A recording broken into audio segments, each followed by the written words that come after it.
आइए पढ़िए लूका 15:7। मैं तुमसे कहता हूँ कि इसी रीत से एक मन फिराने वाले पापी के विषय में भी स्वर्ग में इतना ही आनंद होगा जितना कि 99 ऐसे धर्मियों के विषय नहीं होता जिन्हें मन फिराने की आवश्यकता नहीं।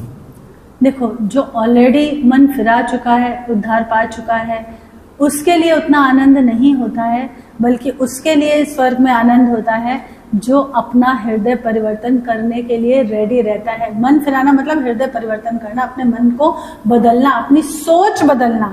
जब तक नीति वचन 28 के 13वें पद में लिखा हुआ है, प्रोवर्ब्स 28:13 में लिखा है कि जो अपने अपराध मान लेता है और उनको छोड़ देता है। आपने ऐसे भी लोग देखे होंगे जो बच्चों जैसे होते हैं, जो मानते हैं कि हाँ हमने गलती करी, हाँ हमने पाप किया, बड़ा पाप किया, लेकिन उस पाप के रास्ते को नहीं छोड़ते। पर काम किसका सफल होता है? जो अपने अपराध मान लेता है और उसको छोड़ देता है। जो छोड़ देगा उसका काम। मानते तो बहुत लोग हैं कि हाँ मैंने गलती हो गई, जैसे दारू पीने वाले लोगों को आपने देखा होगा, सिगरेट पीने वालों को, कि अरे हाँ गलती हो गई यार, अब तो मैं मसीह का हूँ, मुझे ये शरीर को गंदा नहीं करना था, मुझे नहीं पीना था, क्या करूँ, पी ले। माना है कि हाँ गलती हुई है, लेकिन उसको छोड़ नहीं रहे। तो वचन में आगे जब पढ़ोगे तो लिखा है कि जो पापी व्यक्ति की प्रार्थना होती है वो भी यहोवा के लेखे में, उसके नजरों में घृणित ठहरती है। कौन सा पापी? जो मन नहीं फिरा रहा है, पाप तो मान रहा है लेकिन पाप का रास्ता छोड़ नहीं रहा है। छोड़ नहीं पा रहे हो तो पवित्र आत्मा से मदद मांगो। जैसे मेरा एक प्रॉब्लम था कि मैं माफ नहीं कर पाती थी लोगों को आसानी से, और मुझसे नहीं हो रहा था। पवित्र आत्मा मुझे उसके विषय में उलाहना देता था, डांटता था, और फिर मैंने पवित्र आत्मा से ही मदद मांगी। तो आज ये मेरे लिए बड़ी बात नहीं है। क्या उसके बाद लोगों ने ठोकर नहीं लगाई मुझे? चर्च के अंदर ही कितनों ने ठोकर लगाई, लेकिन मेरे लिए माफ करना आसान हो गया क्योंकि मैंने पवित्र आत्मा से ये सीख लिया। वो गांठ नहीं अब मैं बांध के रखती हूँ, बल्कि पहले तो मैं सालों बांध के रखती थी, पर मुझसे नहीं हो रहा था और पवित्र आत्मा मुझे चैलेंज कर रहा था। तो उसने सिखाया, उसने मेरी मदद करी, क्योंकि पवित्र आत्मा को क्या कहते हैं? सहायक का आत्मा। सहायक का आत्मा कहते हैं ना। और क्यों पवित्र बनना है? हिब्रूज 12:14 पढ़िए। सबसे मेल मिलाप रखो और उस पवित्रता के खोजी हो जिसके बिना कोई भी प्रभु को कदापि ना देखेगा। 1 पीटर 1 चैप्टर 16 वर्स पढ़िए। कि लिखा है पवित्र बनो क्योंकि मैं पवित्र हूँ। हिब्रूज 12:14 कहता है उस पवित्रता को पहन लो। इसका मतलब जैसे फ्रूट्स ऑफ स्पिरिट, जैसे फ्रूट ऑफ स्पिरिट हमें पहनने पड़ते हैं। आत्मा के वरदान तो यूं ही मिल जाते हैं, गिफ्ट यूं ही मिल जाते हैं, गिफ्ट दिया जाता है। परमेश्वर ने अपनी बड़ी दया से बहुत से लोगों को अन्य अन्य प्रकार के जो 9 वरदान लिखे, उनमें से किसी को कुछ दे दिया है। लेकिन जो 9 फल हैं आत्मा के, वो पहनने पड़ते हैं। वो हमको जानबूझ के अपनाने पड़ते हैं, डेलिब्रेटली उनको पहनना पड़ता है। इसी तरह से यहाँ लिखा है उस पवित्रता को पहन लो। होलीनेस को हमें जानबूझ के पहनना पड़ता है, अपनाना पड़ता है। हिब्रूज 12:14 सेज कि अगर उस पवित्रता को नहीं पहनोगे, वो अपने पुराने मनुष्यत्व के वस्त्र उतार दो, अगर उसको नहीं पहनोगे तो तुम परमेश्वर को देख नहीं पाओगे, विच मीन्स तुम हेवन जा नहीं पाओगे। क्योंकि स्वर्ग एक पवित्र जगह है, वहां पाप का विचार भी नहीं रह सकता। ये जो बचपन से किस्से कहानियां सुनाई जाती हैं अन्य जातियों में, कहीं को बोलते हैं कि स्वर्ग में 70 हूरें हैं, तो स्वर्ग का भोग विलास क्या लास वेगास समझ रखा है स्वर्ग को कि वहां 70 हूरें, वहां तुम मजे करना। हमें बताया जाता था स्वर्ग में परियां हैं, अप्सराएं हैं। ऐसा कुछ नहीं है। वहां जो राजा है देवताओं को बैठ के मदिरा पान कर रहा है, ये सब शैतान का धोखा है। क्योंकि वो उसने नकली सिंहासन बनाया हुआ है, उसने ऐसा बिल्कुल यहोवा की नकल करके सेकंड हेवन में बनाया हुआ है। वो चीजें वो दिखाता है और लोग उसी को सच मान के बैठे हुए हैं। जिन्होंने दर्शन देखे हैं, जो अन्य जाति हैं, जो यीशु को नहीं जानते हैं, उनको वो सेकंड हेवन दिखाता है और वो सोचते हैं कि हाँ स्वर्ग में ये सब है। ऐसा नहीं है। स्वर्ग में, स्वर्ग एक बहुत ही पवित्र जगह है। वहां एक अपवित्र बलवा किया था, स्वर्गदूत था, उसने परमेश्वर से बलवा किया था। वो बलवे का विचार भी वहां ठहर नहीं सका, बगावत का विचार भी वहां ठहर नहीं सका, फूट डाली थी।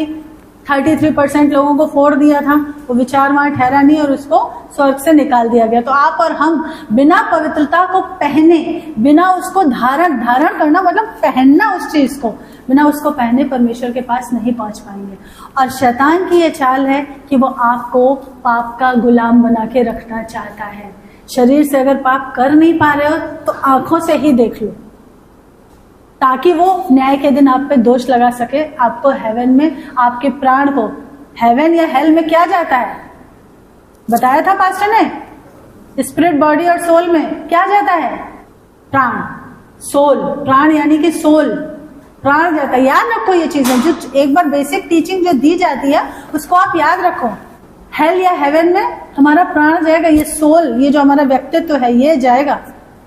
आत्मा जो आदम के नाक में फूका था वो तो वापस उसके पास पहुंच जाता है। बॉडी मिट्टी में मिल जाती है, चाहे जलाओ चाहे गाड़ो, जैसे अपने अपने रीति के हिसाब से करते हैं। हम मसीह हैं, हम गाड़े जाते हैं क्योंकि हम पुनरुत्थान के दिन जीवित हो जाएंगे। लेकिन प्राण का न्याय होता है और वो शैतान चाहता नहीं है कि आपका प्राण जाए हेवन में, इसलिए वो आपको पाप का गुलाम बना के रखना चाहता है। हमें क्या करना है, हमें जबरदस्ती अलर्ट रहना है आत्मा में, और पवित्रता को, होलीनेस को पहनना है। फिसल जाना बहुत आसान होता है, मैं आपको बता रही हूँ, बहुत आसान होता है फिसल जाना। पास्टर कितनी बार फोन का एग्जांपल देते हैं कि स्क्रॉल करते करते कुछ आ जाता है और आप एकदम से देख लेते हो। तो वो गुलाम बना के रखना चाहता है आपको। उत्पत्ति 4:7 में लिखा है, जेनेसिस 4:7 से, कि पाप द्वार पर खड़ा रहता है, दरवाजे पे वो हर समय ताकता रहता है।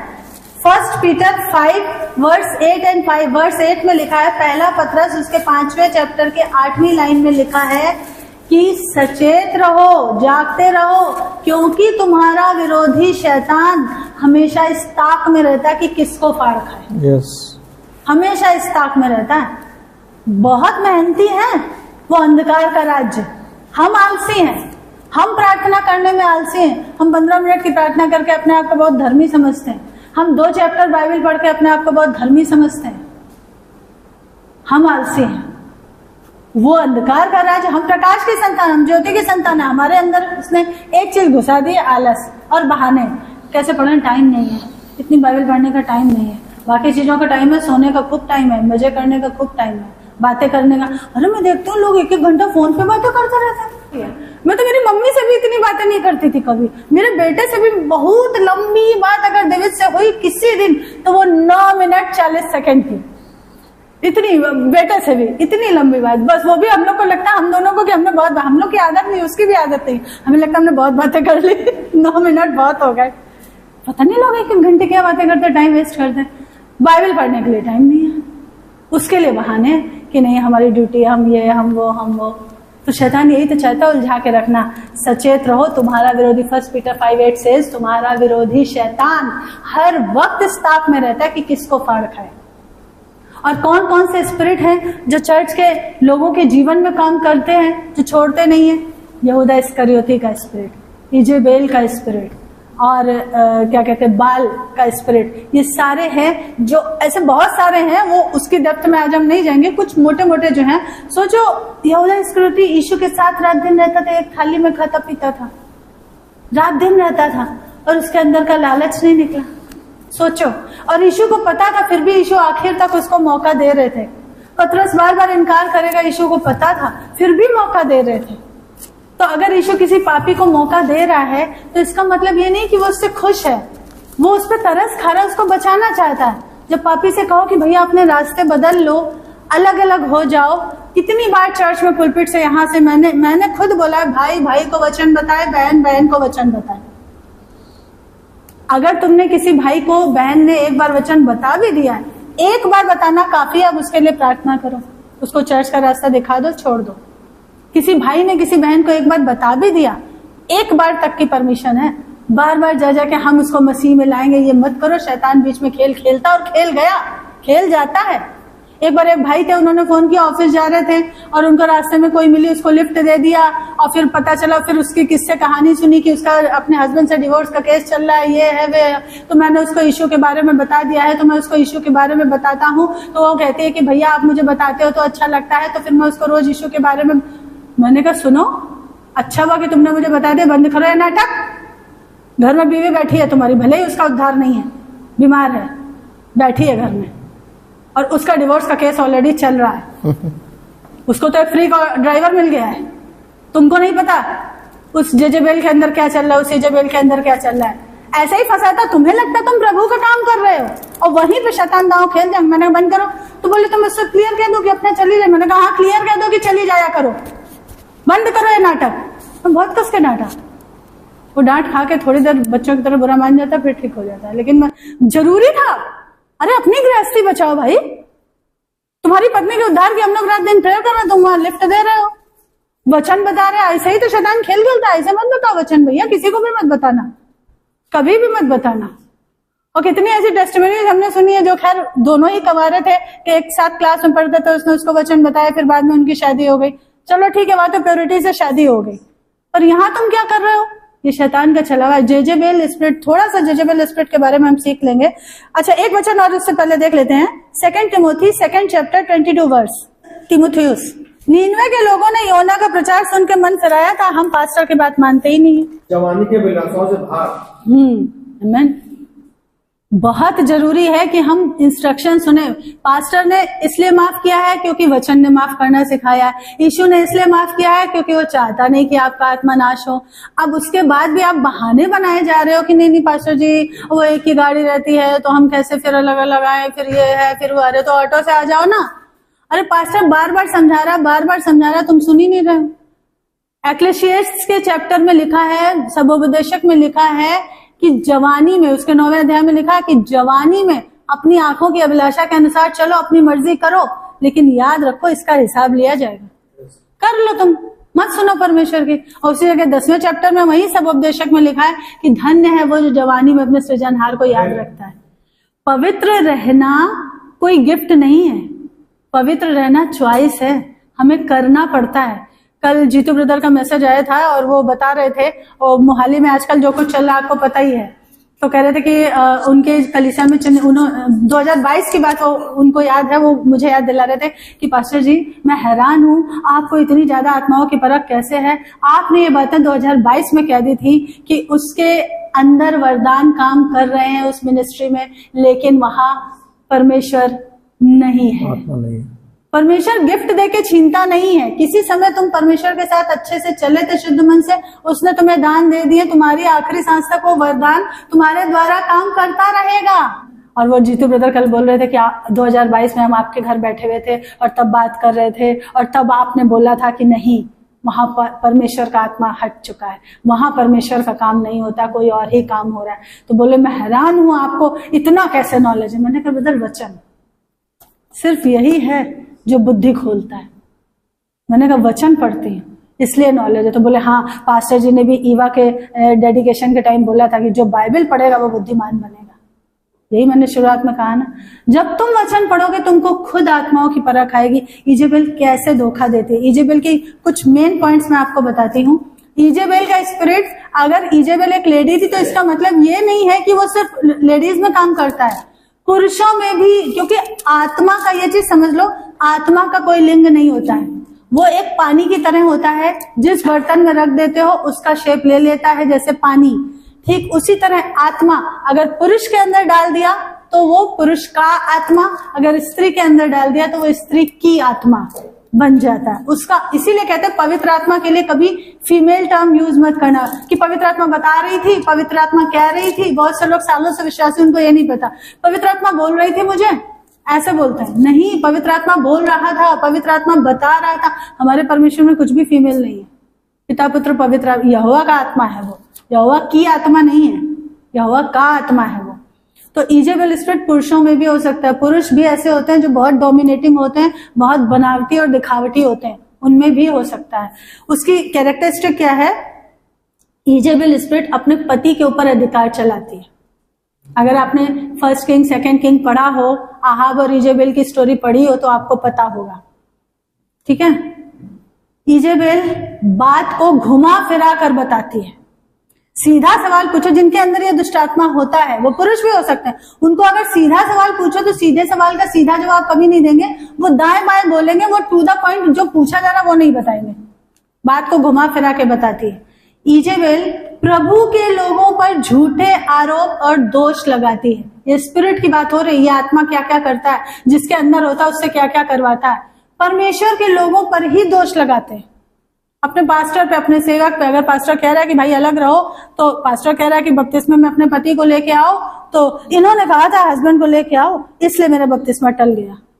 प्रभु के लोगों पे ही दोष लगाएगा इजेबेल का स्पिरिट, जिसके अंदर होगा। समझो, डोमिनेटिंग नेचर होता, भयंकर डोमिनेटिंग लोग होते हैं, बिल्कुल सबमिसिव नहीं होते हैं। अब बजालेल का स्पिरिट क्या है? बजालेल कौन था? अगर नया पुराना नियम किसी ने पढ़ा हो तो निर्गमन, एक्सोडस।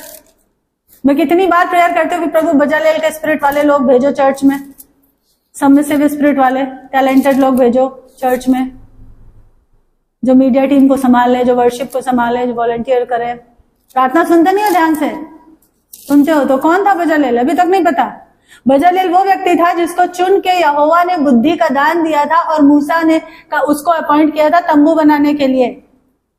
निर्गमन में, एक्सोडस में जब तंबू बनाया जा रहा था, ड्यूट्रोनॉमी में, तब बजालेल को चुना गया था। और उसके साथ एक और व्यक्ति था, उसका नाम मुझे ओहोलियाब और बसलेल। हाँ, सब बुद्धिमानी जिनको यहोवा ने ऐसी बुद्धि समझ दी थी कि वे यहोवा की सारी आज्ञाओं के अनुसार पवित्र स्थान की सेवा के लिए सब प्रकार का काम करना जाने। ओहोलियाब था एक बस, हिंदी में बसलेल, इंग्लिश में बजालेल। निर्गमन 36 का 1-2, एक्सोडस 36 में लिखा हुआ है। 1 and 2। तो वो बजालेल की स्पिरिट सबमिसिव होती है। मूसा से उसने कभी ये नहीं कहा है मूसा तुम क्या ऑर्डर दे रहे हो, हमको खुद यहोवा ने बुद्धि दी, हमको खुद यहोवा ने नाम लेके चुना। उसके अंडर में था। यहोशू अंडर में था, छोटा बच्चा था 17-18 साल का, तब से लेकर 60 साल की उम्र तक मूसा के अंडर में था। एलिशा एलिया के अंडर में था। जो इजेबेल स्पिरिट होती है सबमिसिव बिल्कुल नहीं होती, उल्टा प्रभु के लोगों पे दोष लगाती है। आपने ऐसा कहा था इसलिए ऐसा हुआ, आपने ऐसा किया था, आपने उनको बोला, आपको नहीं पता चर्च में क्या चल रहा है, दोष लगाना। आपको नहीं पता पीछे से क्या हो रहा है, दोष लगाना। आप क्यों जूते चप्पल पहन के खड़ी होती हो, दोष लगाना। और देखो, जो बाइबल नहीं पढ़ेगा वही जूते चप्पल, सिर पे पल्ला, हाथ में सोना, इन सब चीजों में वही उलझेगा। एक बार एक सिस्टर आती थी, रेलवे के एक ब्रदर थे, उनकी वाइफ थी। तो जनरली गांव में सिर पे पल्ला और ये सब बहुत चलता है, शहरों में नहीं चलता। पंजाब वगैरह का देखो, कल्चर लेके हम साथ चलते हैं, जबकि मसीह में कोई कल्चर नहीं है। मसीह अपने आप में एक पूरा कल्चर है, मसीह खुद एक कल्चर है। तो हम क्या करते हैं, अपने रीति रिवाज साथ लेके चलते हैं। तो अंकुर रोला कितनी बार बोलते हैं कि मेरी वाइफ सिर पे पल्ला तुम लोगों की वजह से रखती, ताकि तुम लोग दोष ना लगाओ। हमें उसके पीछे का बैकग्राउंड नहीं पता है कि क्यों कहा गया था।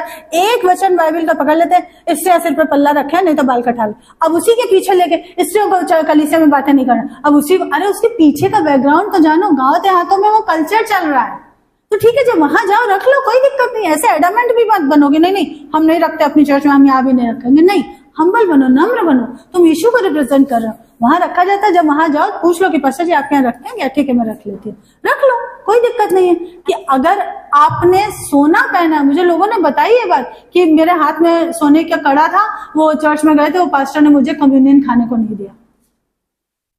सोचो, वो एक सिस्टर आती थी तो वो बोली कि आप सिर पे पल्ला नहीं रखते हो, आप सोना पहनते हो। मैंने कहा सिस्टर, स्वर्ग में सोने की सड़कें हैं, तो वहां चलूंगी नहीं क्या?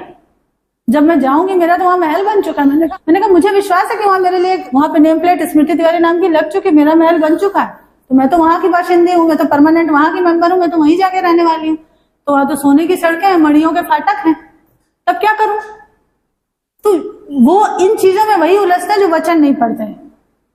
वचन पढ़ोगे तो फालतू की बकवास वाली बातों से दूर रहोगे। और जेजेबेल स्पिरिट क्या करती है? जेजेबेल स्पिरिट खुद को बड़ा धार्मिक दिखाती है, बड़ा धार्मिक दिखाती है। दूसरों के घरों में जा जाके दिखाएगी कि देखो हम उपवास करते हैं, हम प्रार्थना करते हैं, हम ऐसा करते हैं, हम बहुत अच्छे से रहते हैं, हम अपनी वाइफ का ख्याल रखते हैं, हम अपने पति का ख्याल रखते हैं, हम बहुत ख्याल रखते हैं, हम बहुत अच्छे से चलते हैं। मतलब अपने को दिखाती, अपने को धार्मिक दिखाएगी। ये उसकी खासियत होती, खूब उपवास, दूसरों के लिए प्रार्थना। चर्च के लोगों को बाहर निकल के, आप तो सब देख ही चुके, आप क्या अलग से बताना। बाहर निकल के फोन नंबर लेंगे, फिर फोन करके बोलेंगे हमने तुम्हारे लिए प्रार्थना करी थी। अरे चर्च में जो प्रार्थना हो रही है वो काफी नहीं है क्या? हमने तुम्हारे लिए प्रार्थना करी थी, हमको प्रभु ने बताया तुम्हारे लिए। जेजेबेल स्पिरिट, पहचानो इन चीजों को। वचन जितना पढ़ोगे उतना ज्यादा समझ आती जाएगी। 2022 में मैंने ये उनको बता दिया था, वो चीज को वो भाई कल आश्चर्य कर रहे थे। कल उन्होंने मैसेज भेजा कि सिस्टर कैसे आपने बता दिया? मैंने कहा वचन से बता दिया था। उनका टेस्टिमनी सुन लो, उनके जो हर संडे मुंह से वचन आते हैं वचन सुन लो, वचन को नाप तोल लो बाइबल से कि क्या वचन वो बोल रहे हैं। एक भी वचन उनका सीक्वेंस का, एक भी वचन में कोई शिक्षा नहीं होती है। और क्या करती, सबसे इंपॉर्टेंट, जेजेबेल स्पिरिट व्यभिचार करवाती है। yes. करती है। जेजेबेल जो रानी थी वो खुद भी करती थी, बाल के मंदिर में खुद भी करती थी। सोचो जब येहू आया है और अहाब के पूरे घराने को नाश कर रहा है, आप पढ़ के देखना सेकंड किंग में, जब पूरे घराने को नाश कर रहा है उस वक्त लिखा है कि वो आंखों में सुरमा लगा के नीचे झांक रही है, बाउंड्री से, बालकनी से नीचे झांक। अरे तुम्हारा घराना नाश कर रहा है वो सेनापति है और तुम सुरमा लगा के क्यों? सेड्यूस करती थी, फंसाती थी, व्यभिचारणी थी। जेजेबेल का स्पिरिट व्यभिचार में फंसाता है, व्यभिचार करवाता है। लस्ट का स्पिरिट होता है जेजेबेल का स्पिरिट जो होता है, वो पवित्रता से दूर रखने की पूरी कोशिश करता है और कंट्रोल करती है। जेजेबेल स्पिरिट लोगों के ऊपर अपना नियंत्रण रखती है। जेजेबेल क्या करती थी? कंट्रोल करती थी ना। अगर तुम सीधे सीधे मेरी बात नहीं मानोगे तो छल कपट से मैं तुमसे अपनी बात मनवाऊंगी, चाहे रो धो के मनवाऊं, चाहे झूठे आरोप लगा के तुम्हारी प्रॉपर्टी छीन लूं या तुम्हारा जीवन छीन लूं या तुम्हारा कुछ भी तुम्हारे ऊपर कब्जा रखना है तो छल कपट से तुम पे कंट्रोल करूंगी। जेजेबेल स्पिरिट की ये खासियत होती है, व्यभिचार करती है, कंट्रोल करती है, अपने आप को धार्मिक दिखाती है, झूठ बहुत बोलती है, बातें घुमा फिरा के कहती है, अधिकार चलाती है। और सबसे बड़ी बात, जेजेबेल स्पिरिट कभी भी अपनी गलती नहीं मानती। अगर समझो फॉर एग्जाम्पल किसी स्त्री के अंदर जेजेबेल स्पिरिट है या किसी पुरुष के अंदर है और वो व्यभिचार में फंसा है और उसको पास्टर या कोई प्रभु वचन बता रहा है कि भाई ये मत करो, ये गलत है, ये एडल्ट्री है, या बहन ये मत करो, एक्स्ट्रा मैरिटल अफेयर बाइबल में परमेश्वर बुरा मानता है, परमेश्वर उसका दंड देता है, मत करो। तो क्या करेंगे वो लोग? पुरुष होगा तो अपनी पत्नी पे ब्लेम लगा, नहीं मेरी पत्नी मेरा ध्यान नहीं देती है, मेरा बहुत ध्यान रखती है, मेरी पत्नी मुझे छोड़ के चली गई तो इसने मेरा बहुत ध्यान रखा। वो स्त्री होगी तो कहेगी मेरे पति ने तो कभी मेरा ध्यान नहीं दिया, मुझे सही गलत कभी नहीं सिखाया, इन्होंने मुझे सही गलत सिखाया। अरे तुम्हारी मम्मी ने नहीं सिखाया तुमको सही गलत? हाँ, माँ घर से क्या सीख के आई? क्या सीख के आई तुम अपनी अम्मा के घर से? ये होती जेजेबेल स्पिरिट, कभी अपनी गलती नहीं मानती।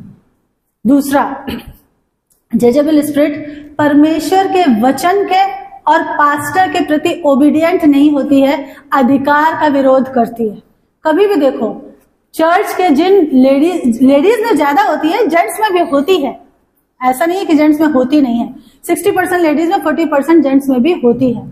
हमेशा देखना, स्पेशली पास्टर की वाइफ से कंपटीशन करेगी। जिसके अंदर जेजेबेल स्पिरिट होगी वो लेडी पास्टर से कंपटीशन करता है, पास्टर से भी करते हैं बट लेडी पास्टर से खासतौर से कंपटीशन करेंगे, खास तौर से। कभी भी देखना, मैंने देखा है, अपनी चर्च में देखा है, लेडी पास्टर से खासतौर से उनका कंपटीशन रहेगा कि अच्छा तुमने ये भविष्यवाणी करी, हम देखो करते हैं ये वाली भविष्यवाणी, देखे कैसे नहीं पूरी होती।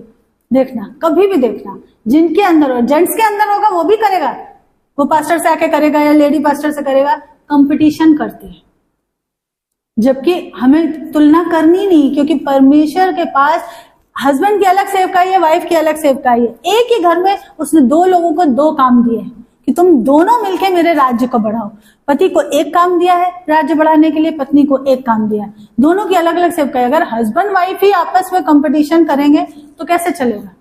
परमेश्वर का राज्य कैसे बढ़ेगा? आप सोचो, अगर हस्बैंड वाइफ ही कंपटीशन करने लगे कि मेरे पति के प्रेयर ज्यादा आंसर हो रही, हाँ मैं क्या कम प्रेयर करती हूँ, हमसे ज्यादा है, ये कंपटीशन कहाँ से आया? हम इसको कट करना पड़ेगा, एडिट करना पड़ेगा।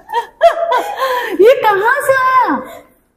अरे मैंने लिटरली देखा है, एयरफोर्स के कुछ फैमिलीज थी, लोग थे जिनको परमेश्वर ने मेरा इस्तेमाल करके उनके जीवन में उद्धार का बीज बोया, उनको मिसकैरेज हो जाता था, उनके बच्चे हुए, बेटा हुआ उनको, उनका उद्धार हुआ, वो बपतिस्मा लेके यहाँ ओझर ट्रांसफर पे आए, राजस्थान से हम लोग कर्नाटक गए, वो इधर आए, नासिक आए। अरे भयंकर कंपटीशन हम ही लोगों से। हमने आज तक अपने किसी भी अगुवे का कभी भी तुलनात्मक वो किया ही नहीं है। तुलना तो कभी किसी, हम तो हमेशा ये कहते हैं कि नहीं भैया भले ही हमसे कम पढ़े लिखे, पर इन्होंने हमें वचन में ये थोड़ा सिखाया था, इन्होंने हमको बाइबल का ये वचन सिखाया था। हम आज भी, और ऐसे अंकल आंटी था हमारे हैदराबाद चर्च में जो खुद हाई स्कूल पढ़े थे, लेकिन उन्होंने हमें सिखाया था कि बेटा ऐसे प्रार्थना किया करो, बेटा ऐसे। हम आज भी उनका सम्मान करते हैं, हमने कभी उनको तुच्छ नहीं जाना, कभी उनसे कंपटीशन नहीं किया। क्यों? क्योंकि पवित्र आत्मा हम्बल बनना सिखाया। और सिंस बिगनिंग में देख रही हूँ कि वो लोग, वो दोनों हस्बैंड वाइफ हम लोगों से कंपटीशन करते हैं। पास्टर इतना परेशान होते, पास्टर कहते ये ऐसे थे, मुझे तो पता ही नहीं था, क्योंकि पास्टर उनको एयरफोर्स में पहले से जानते थे ना, हस्बैंड को पहले से जानते थे, ट्रेनिंग टाइम से जानते थे।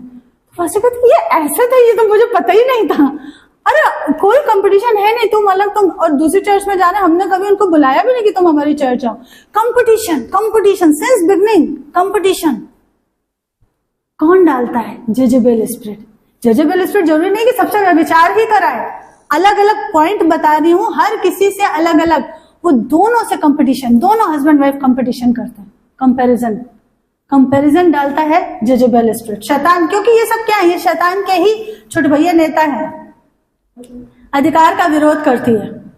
जेजेबेल स्पिरिट कैसे झूठ बोलती है? एक सिस्टर आती थी पहले हमारी चर्च में, तो उनके हस्बैंड का एक प्रॉब्लम था कि वो, खैर वो खुला बोलते थे, जो उनके दिल में होता था वो मुंह पे बोलते थे, और उनका था कि वो चर्च लेट आएंगे, पता नहीं क्यों उनको ये प्रॉब्लम थी। तो वो कहते थे देखिए पास्टर जी, मैं 11 बजे से पहले तो कभी नहीं आऊंगा। तो हम लोग उनसे कहते थे सिस्टर से कि सिस्टर आप तो टाइम से आया करो कम से कम। तो वो पता क्या झूठ बोलती थी? बोलती थी नहीं नहीं, अगर मैं आ जाऊंगी ना तो फिर मेरे हस्बैंड घर पे ही सोते रहेंगे, फिर ये कभी चर्च नहीं आएंगे। तो ये दिखाती है, धार्मिक दिखाती है, ये जेजेबेल स्पिरिट दिखाती है कि मैं मेरे पति का आत्मा बचाने के लिए लेट आती हूँ। जबकि उनका कजिन ब्रदर भी चर्च आता था तो कहता है दीदी बहुत झूठ बोलती है, ये खुद 9 बजे तक 9:30 तक पड़े पड़े सोती है। पास्टर जी मैं आपको सही बता रहा हूँ, ये बहुत झूठ बोलती है। अरे ये महा झूठी औरत है, वो भाई बोलता था, अरे ये महा झूठी औरत है, ये खुद पड़े पड़े सोती है देर तक। और वो ये दिखाती थी कि नहीं नहीं, मैं तो अपने पति का आत्मा बचाना चाहती, इसलिए मैं उनको लेके आती हूँ अगर मैं जल्दी। वो कहता था मैं नहीं रोकता इसको, पास्टर जी इसको आने दो टाइम से, मैं थोड़ी रोकता हूँ, मैं 11 बजे आऊंगा। तो हम लोग कहते जब वो परमिशन दे रहे तो आप आओ ना टाइम से। नहीं आती थी। अभी क्या हुआ, बाद में उनके अंदर ज्यादा ही बढ़ गया, तो उनको ये लगा कि हम बैठ के क्यों सुने, चर्च का एक भी रूल फॉलो नहीं करना, नियम फॉलो नहीं करना, पुलपिट पे आना है सबको। तो उनको लगा हम बैठे बैठे क्यों सुने, तो चलो हम ही पास्टर बनने, हम ही चर्च खोल लें। अब जब आप 2:30 बजे चर्च चलाते हो, हस्बैंड घर में पड़े पड़े सोता, हस्बैंड जाता ही नहीं है। अब कहाँ गई है पति के आत्मा की चिंता? अब कहाँ गई? अब पति की कोई चिंता नहीं है, पति घर पे पड़े पड़े सोता रहे, जाता ही नहीं है।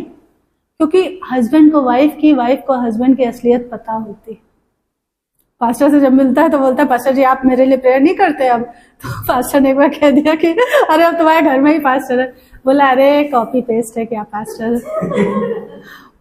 सोचो पास्टर ने मुझे आके बताया कि निधि भाई आया था, ऐसे कह रहा था बैंक में। मैंने कहा जाने दो, उसको पता है अपनी पत्नी की असलियत, इसलिए बोल रहा था जाने दो, हमें उनके, अब वो हमारा हिस्सा नहीं है, हमें उनके पचड़े में भी नहीं, हमें दूर रहना है बाबा, हमें मतलब नहीं। लेकिन मैं क्या बता रही हूँ, धार्मिकता का जामा पहना के दिखाती है कि नहीं नहीं मैं तो अपने पति के लिए लेट आ रही हूँ। नकली गवाहियां, मैंने क्या बताया, पास्टर की वाइफ से कंपटीशन। तो मैं जब ये बताती थी कि मैं ब्राह्मण परिवार में पैदा हुई, मैं ब्राह्मण बैकग्राउंड से हूँ, तो मुझे देखो जो नहीं सहा है कभी भी मत बोलना यीशु के लिए कि मैंने ये सहा है। मैंने यीशु के लिए गालियां बहुत खाई लेकिन मार कभी नहीं पड़ी। मामा मारने दौड़ते थे तो मामी समझदार थी, वो बीच में बचा लेती थी। मामी कहती थी भले घरों में जवान बेटियों पे हाथ नहीं उठाते, क्या कर रही है, किसी ईश्वर के पीछे भाग रही है ना, मत हाथ उठा, खबरदार जो उस पर हाथ उठाया, खबरदार जो लड़की को मारा तुमने। मामा गुस्से में किटकिटा के मारने दौड़ते थे कि मैं ये ब्राह्मणों के नाक कटा रही, मैं इसको सीधा कर दूंगा। तो जैसे ही दौड़ते थे, मम्मी वही मोटी थी ना तो दौड़ नहीं पाती थी, वही चेयर से बैठे बैठे खबरदार जो तुमने उस पर हाथ उठाया। और मामी के डरते थे, हाथ नीचे कर लेते थे, तो मैं बच जाती थी। अब अगर मैं ये दिखाऊं कि मैंने बड़ी मार खाई है यीशु के लिए, तो यीशु नहीं देख रहा है। एक उंगली भी तो तुमने खाई नहीं, तुम झूठी गवाही दे रहे हो कि तुमने मार खाई, गालियां बहुत खाई, लेकिन मार मैंने नहीं खाई। प्रभु ने दया करे मेरे ऊपर, उस विषय में उसने मुझे बचा के रखा। तो वो क्या, पास्टर की वाइफ से कंपटीशन। हम ब्राह्मण परिवार में पैदा हुए, अब ससुराल आता तो तुम्हारे ऑलरेडी क्रिश्चियन है, तुम ससुराल का तो बहाना बता नहीं सकते, सबको खुलेआम पता है कि वो क्रिश्चियन है। तो तुम क्या बता रही हो, हम ब्राह्मण परिवार में पैदा हुए थे और हम यीशु में चलने लगे तो मेरे मायके वाले हमारा बहुत विरोध करते हैं। और उसका कजिन भाई वो पोल खोलने में लगा रहता था, हम एसटी हैं, अरे पास्टर जी हम लोग एसटी हैं, हमारा कोटा है, अरे हम लोग एसटी हैं। तो भाई की बात फिर भी हम इतना नहीं मानते थे। एक बार उनके पापा बैंक आ गए तो पास्टर को एकदम से बात याद है कि उन्होंने ऐसे उनके पापा से पूछ लिया, उस सिस्टर के पापा से कि सर आप लोग तो ब्राह्मण हो, तो वो इतने मजे से अपनी एसटी होने की और अपने मतलब कोटा, जो आरक्षण का कोटा मिला हुआ, उसकी गवाही दे। नहीं तिवारी सर, हम लोग एसटी आ रहे, हमारे बच्चों का बड़ा भला हो गया, हमको कोटा मिला हुआ, हमारे बच्चों को नौकरियां मिल गई, हमारा बढ़िया हो गया। पास्टर कह रहे घर आके निधि, आज उसके पापा आए थे, वो तो कह रहे थे हम एसटी, वो बोलती चर्च में खड़े होके कि ब्राह्मण है। मैंने कहा तुम देख लो जेजेबेल को, मैंने कहा तुम देख लो क्यों कर रहा है ये, जो नहीं है वो क्यों दिखा। अगर तुम ये कहोगे कि हम ब्राह्मण परिवार से प्रभु में आए तो क्या बड़ा नाम हो जाएगा? ऐसा कुछ नहीं है। पैदाइश पे किसी का हक नहीं होता है, कोई कहीं भी पैदा हो सकता है। स्लम से उठा के परमेश्वर ने कितनी बड़ी बड़ी चर्चेस लोगों की खड़ी कर दी है। क्यों? क्योंकि वो शुद्ध मन से यीशु में चले, शुद्धता से यीशु में चले। जो गटर साफ करने वाले लोग थे उनको उठा के कितनी बड़ी कलीसिया का पास्टर बना दिया, क्योंकि उन्होंने बाइबल पे ध्यान दिया, बाइबल के वचनों पे ध्यान दिया, पूरे मेहनत और लगन ईमानदारी से बाइबल पे चले, कोई छल कपट नहीं रखा अपने जीवन में यीशु में आने के बाद, इसलिए उठाया प्रभु ने। क्यों नकल करते हो दूसरों की? ये जेजेबेल स्पिरिट है जो लोगों के अंदर अलग अलग तरीके से काम करवाता है, जो झूठ बुलवाता है। यूहन्ना 9:31 में लिखा है कि प्रभु पापियों की नहीं सुनता। जॉन गॉस्पल 9 चैप्टर वर्स 31 में लिखा है प्रभु पापियों की नहीं सुनता। और यूहन्ना के 8:11 पद में, जॉन गॉस्पल चैप्टर 8 वर्स 11 में लिखा है, जो व्यभिचार करते हुए पकड़ी गई थी स्त्री, यीशु ने कहा था जिसने कोई पाप ना किया वो पहला पत्थर मारे। सब हट गए वहां से। यीशु ने उससे क्या कहा? मैं भी दंड की आज्ञा नहीं देता, जा और फिर पाप मत करना। जा और फिर पाप मत करना। किसी को भी जब यीशु चंगाई देते थे, हीलिंग डिलीवरेंस देते थे, ये एक कमांड हमेशा देते थे। पिछले संडे भी यही बोला था मैंने, ये एक कमांड हमेशा देते थे, जा और फिर पाप मत करना। यीशु को पता था कि सब पापी हैं, इसलिए वो वार्निंग देते थे कि अब दोबारा से उस गड्ढे में मत गिर जाना, मैंने तुमको वहां से निकाल लिया है, अब मत करना ये काम। और ऐसे ही लोगों को जो जेजेबेल स्पिरिट या यहूदा इस्करियोती या बाल, इन तरीके के स्पिरिट, जो गड़ा खोदे वह इसमें गिरेगा, जो बाड़ा तोड़े उसको सर्प डसेगा। जो बाड़ा तोड़े उसको सांप डसेगा। जो बता चुकी हूं ये वचन पहले एक बार फास्टिंग प्रेयर में बताया है मैंने, मुझे याद है। जो बाड़ा तोड़े उसको सांप डसेगा, मतलब परमेश्वर ने हमारे लिए एक बाउंड्री सेट की है बाइबल में। बाड़ा मतलब बाउंड्री। अगर उस बाउंड्री से बाहर जाओगे तो इससे पहले वचन हमने पढ़ा कि सांप घात लगा के बैठा है, वो घात लगाए बैठा है। हवा ने क्या बाड़ा तोड़ा था, क्या बाउंड्री तोड़ी थी? कमांड था कि फल मत खाना, सिंपल सा कमांड था कि ये फल मत खाना। और वो जा जाके उसी पेड़ के पास खड़ी होके उसको देखती थी। क्या पहले ही दिन नहीं आ गया सांप बहकाने? शैतान सांप की बॉडी में होके पहले ही दिन नहीं आ गया बहकाने।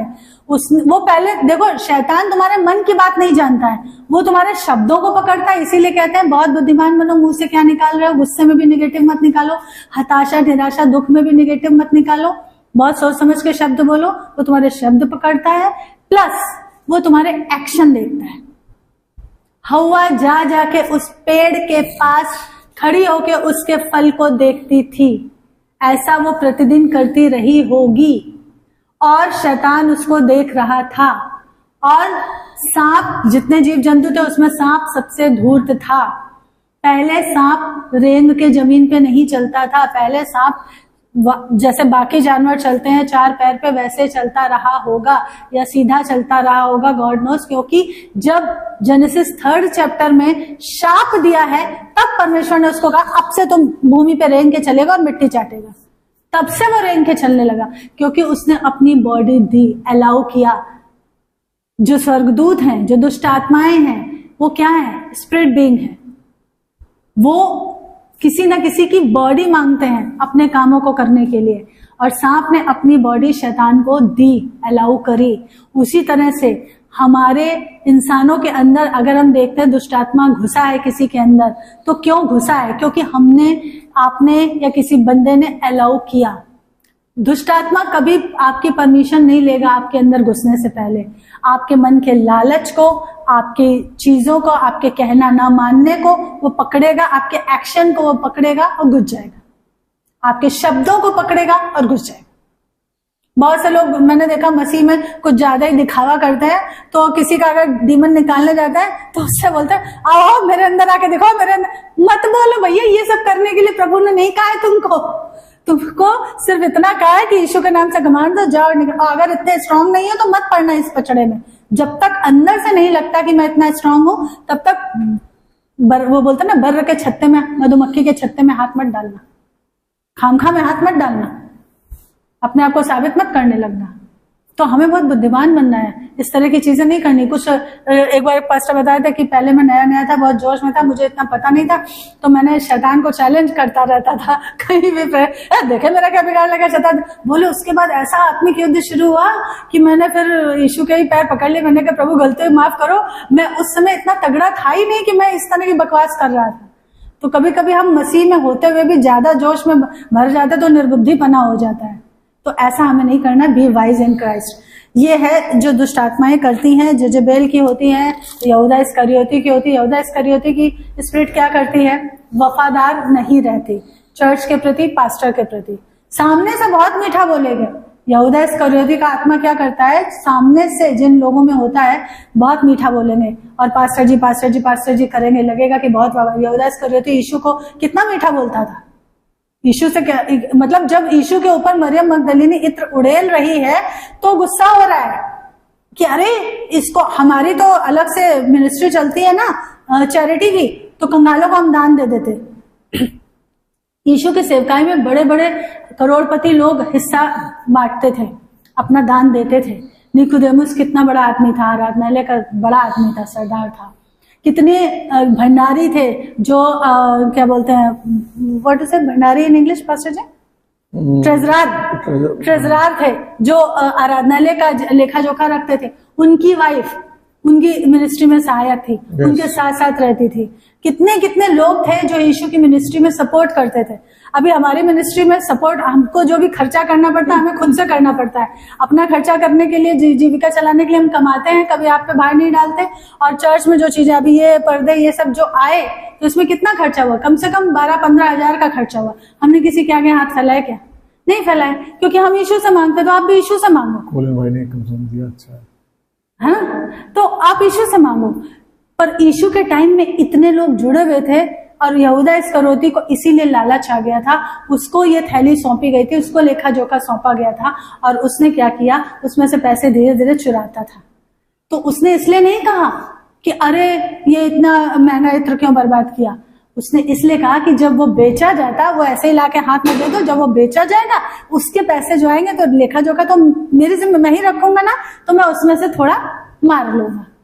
और वो ये नहीं सोच रहा था कि वो शैतान के लिए जगह खोल रहा अपने जीवन में। यही लालच था जो वो सालों साल करता रहा। 3 साल मिनिस्ट्री के, 3.5 साल मिनिस्ट्री के, और वो सालों साल ये कर रहा था।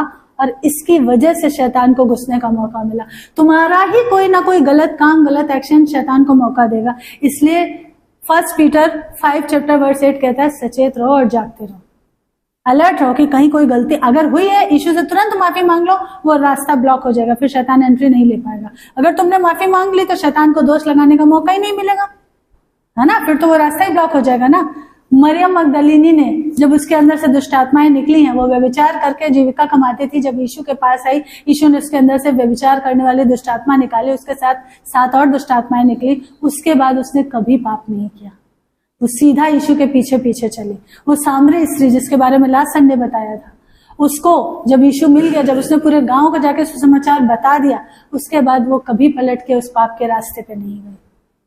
तो यीशु जिसको ये व्यभिचारणी स्त्री यूहन्ना 8:11 में जिसके लिए यीशु ने कहा है कि जा और फिर पाप मत करना, वो कभी वापस उस रास्ते पे नहीं गई। अपनी जीविका चलाने के लिए फिर उसने वो रास्ता कभी नहीं चुना।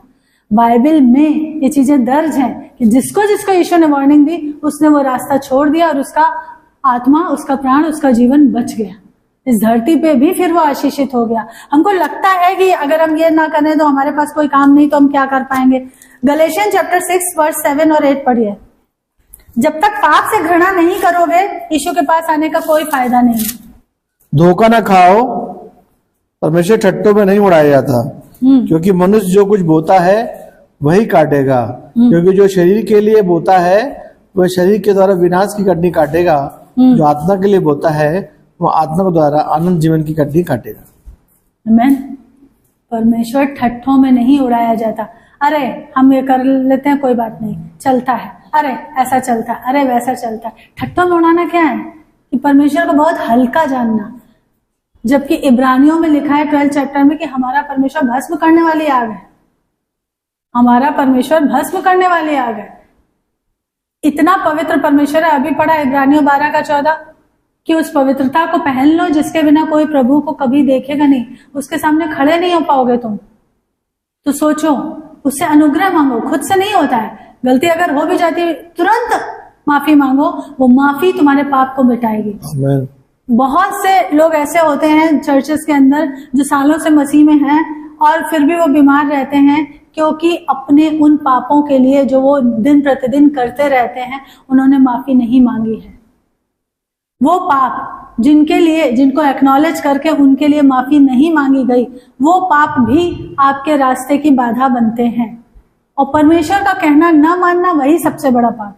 शुरुआत यहीं से हो जाती है। ईडन गार्डन में इसी चीज से शुरुआत हो गई थी कि परमेश्वर का कहना नहीं माना था।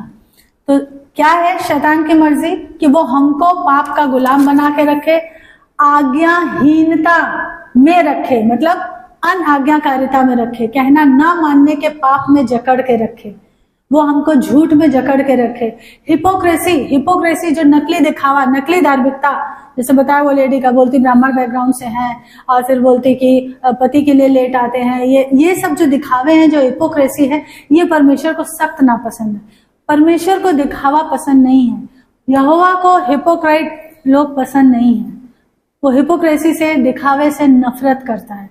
जो तुम हो नहीं वो दिखाने की कभी भी कोशिश मत करो, कहीं भी कोशिश मत करो। उसके बाद फिर हम प्रार्थना और उपवास करते हैं। तो आपको क्या लगता है, जब हमने अपनी गलती नहीं मानी है, नीति वचन 28:13 में लिखा है कि गलती मान लो, अगर हमने अपनी गलती नहीं मानी है तो क्या होगा? वो दोष लगाएगा ना। तो आपको लगता है कि आपकी प्रार्थनाएं ऊपर जाएंगी, उपवास जो करोगे वो कबूल होगा?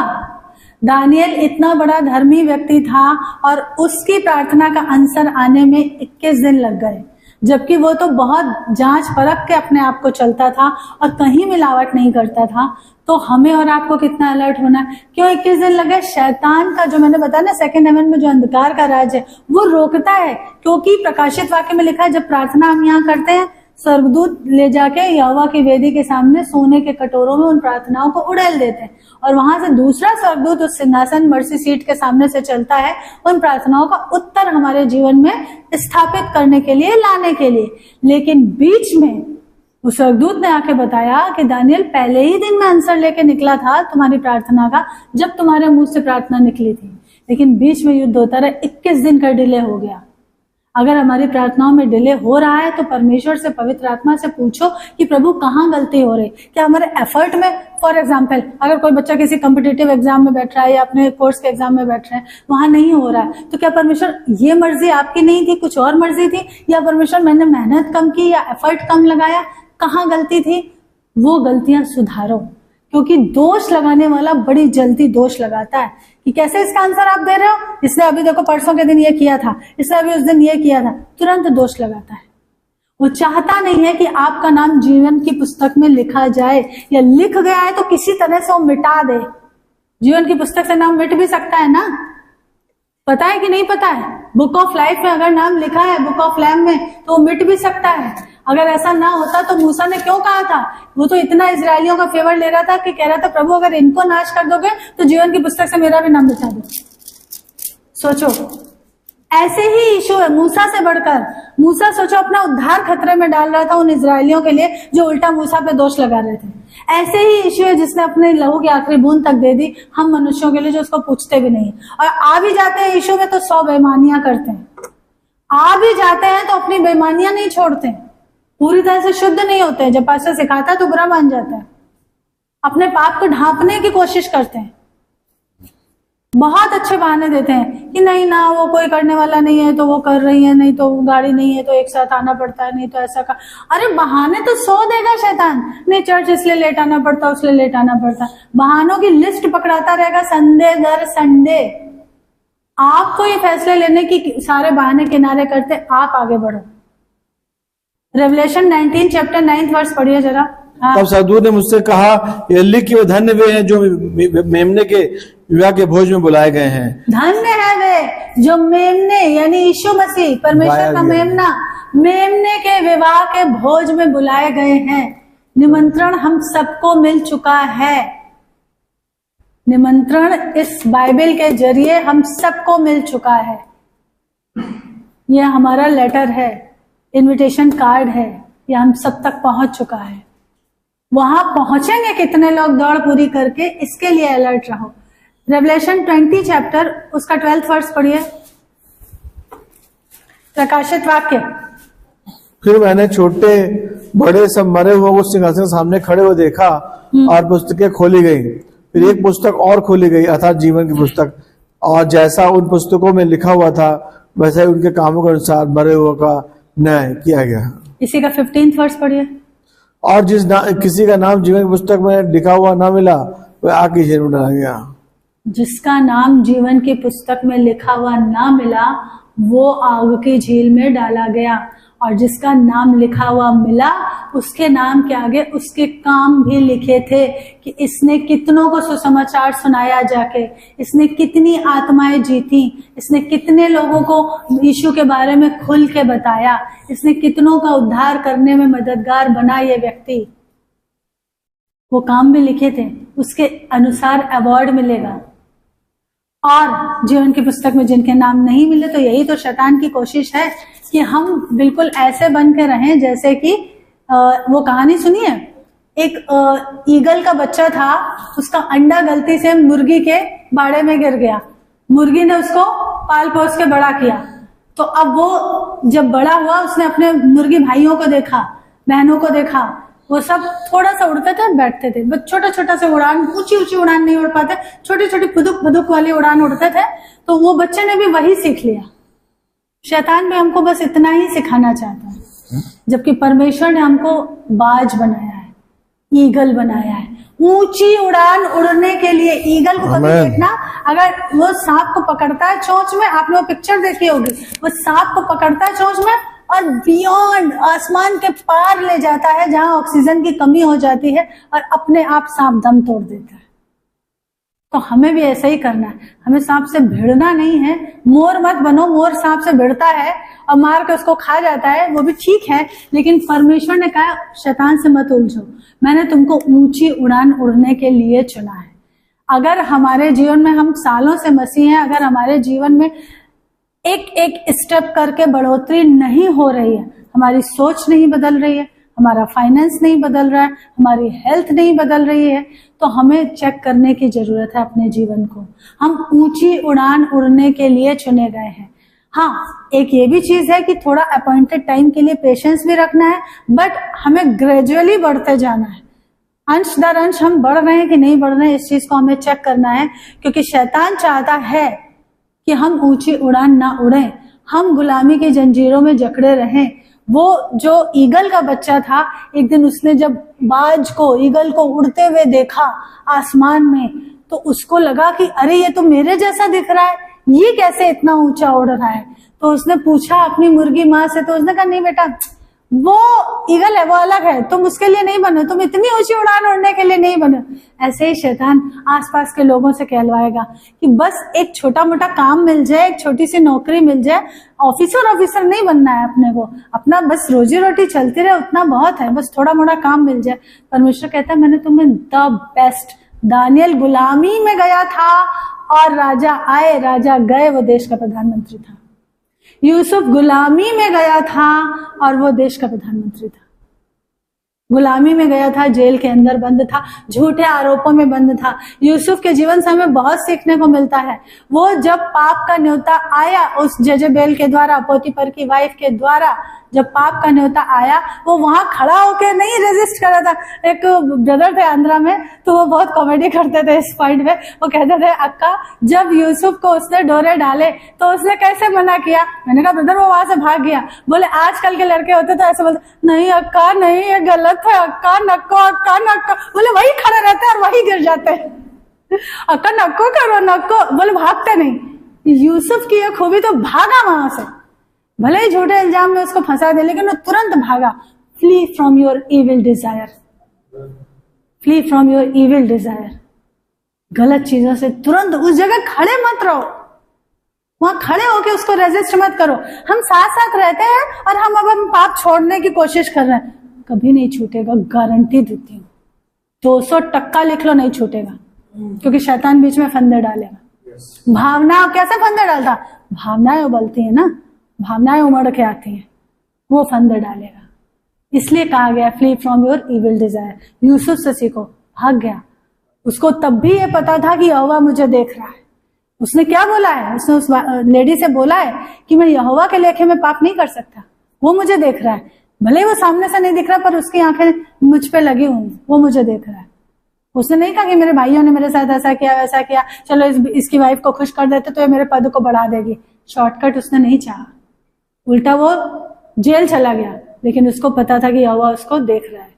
तो आज हमको और आपको ये पता होना चाहिए कि हम 7 परतों में छुप के भी अगर कुछ करते हैं तो यहोवा देख रहा है। इसलिए परमेश्वर से हर दिन ये प्रार्थना में मांगो कि प्रभु सबसे पहले तो मुझे मेरी गलतियां समझने की समझ दे, क्योंकि कई बार हमको ये पता ही नहीं होता है कि हम गलती कर रहे हैं, हमें नहीं पता होता है।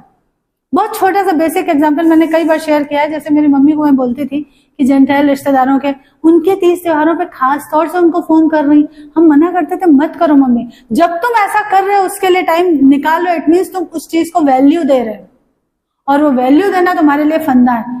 नहीं, वो भी तो क्रिसमस पे करते, ना करना तो क्रिसमस पे उन्हें फोन मत कर रहे तुम। जैसे बहुत से लोग बोलते ना, अरे हम उनकी शादी में नहीं जाएंगे तो हमारी शादी में कौन आएगा। जाओ शादी में, मैं ये नहीं कह रही हूँ, लेकिन चर्च मिस करके जा रहे हैं सब, और जाके फिर उनके रीति रिवाज कर रहे हैं, ये गलत है। ये छोटी छोटी गलतियां हमें समझ में नहीं आती, कई बार हमें नहीं समझ में आता है। वो आंटी अपनी बेटी के पास चली गई, आज तक मैंने उनसे बोला कि आपका दामाद तो चला गया, आज तक आप सालों से, कितने साल हो गए, शायद 25-30 साल हो गए, आप उद्धार पाई हुई, बपतिस्मा ली हुई विश्वासी हो, अपनी औलाद तक का आप इतने सालों में उद्धार नहीं करा पाई। इसका मतलब उस बेटी ने आपको हर कदम पे कंप्रोमाइज करते हुए देखा है, समझौते करते हुए देखा है, मिलावट का जीवन जीते हुए देखा है। वो मायके वाले जिनका उद्धार चाहते हो, अगर वो तुमको मिलावट का जीवन जीते हुए देखेंगे, उनका उद्धार कभी नहीं होगा, क्योंकि वो ये देखेंगे कि तुम खुद ही अपने परमेश्वर का सम्मान नहीं कर रहे हो, तुम उनको खुश करने के लिए उनके रीति रिवाज कर दे रहे हो उनके घर आके।